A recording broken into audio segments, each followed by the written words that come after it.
छत्रपती शिवाजी महाराजांच्या कारकिर्दीत जंजिऱ्याचा लढा देत असताना शिवरायांच्या दर्याचा रंग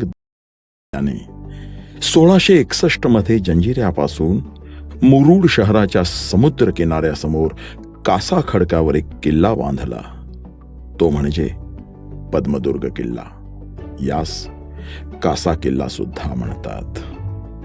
ऐतिहासिक वास्तूबाबत प्रेम असणारे पर्यटक या किल्ल्याला आवर्जून भेट देतात. अरबी समुद्राच्या मुख्य प्रवाहात असणारा हा किल्ला 350 वर्षे पाण्याचा मारा खात आता अर्धाधिक राहिलाय. किल्ल्यामध्ये पोलादी तोफा आहेत. गोड्या पाण्याचा 5 खणी पक्का तलाव देखील आहे. आणि हेच या किल्ल्याचे वैशिष्ट्य. 61 मध्ये हा किल्ला बांधला. जंजिऱ्यापासून काही अंतरावर मुरुड शहराच्या किनाऱ्यानजीक कासा या खडकावर हा किल्ला बांधला गेला. त्यामुळे यास कासादुर्गही म्हणतात.